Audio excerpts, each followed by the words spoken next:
Professor Sergey Karaganov, former presidential advisor to Boris Yeltsin and also Vladimir Putin. Professor, absolute pleasure to have you on the show. Earlier, Mark Rutte, the Secretary General of NATO, has today said Vladimir Putin is clearly expansionist. Do you agree with this assessment of the Russian president?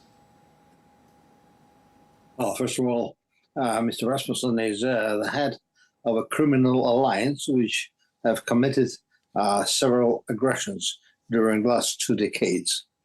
So I even do not want to comment on his words. Second, it is absolutely well known that Russia have been calling on NATO for 25 years, people including myself, but also officials, not to expand, or otherwise they would have been met with the repercussions. Our patience have been overexhausted. Unfortunately, we reacted too late. We don't need land. Now we have more than enough, but we want to stop their cancer, which is called NATO. And we want to stop the cancer, which is called European expansion, which for the last couple of 100 years, or even more, have caused numerous hardship for the world. 2 world wars, totalitarian ideologies, massive genocides all over the world, capitalism, racism, everything has been there and coming from there. We want to stop Europe from imposing its way of life on the world.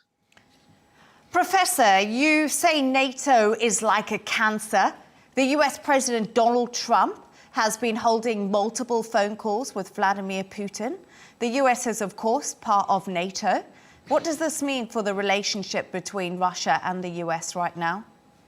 We are, if there is an opening with the United States, which is relatively healthy, more morally and spiritually and culturally, member of the Western clique, we want to use this opening.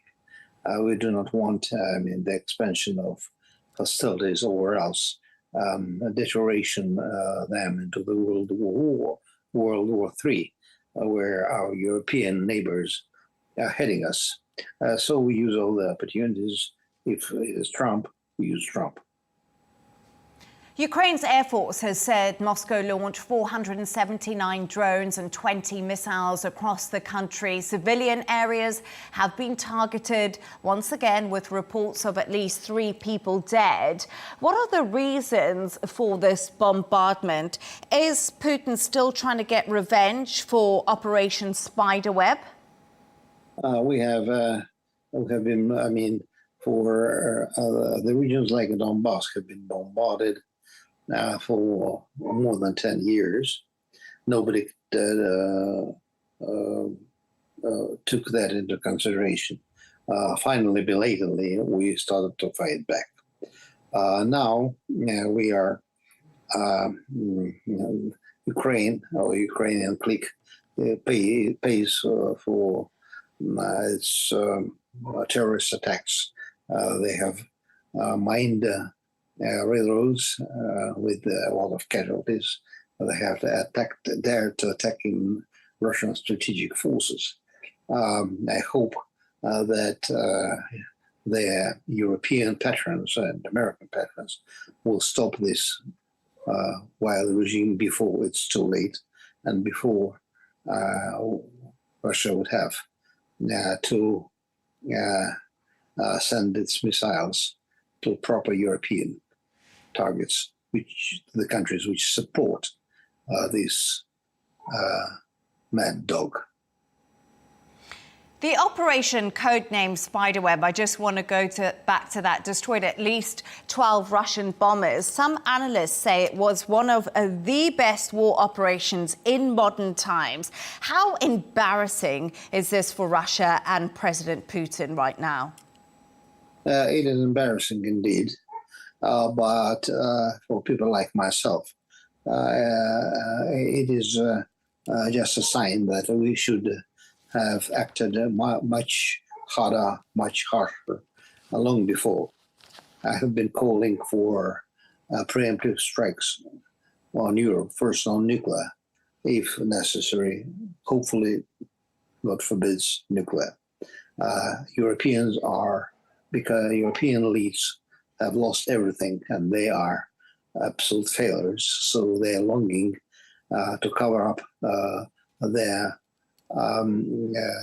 failures with total animosity, or even again, in a little bit more than 100 years, they are pushing the world towards the new world war.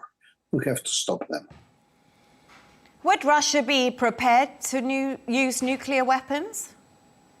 I hope, of course it should, but I hope it will never come to that.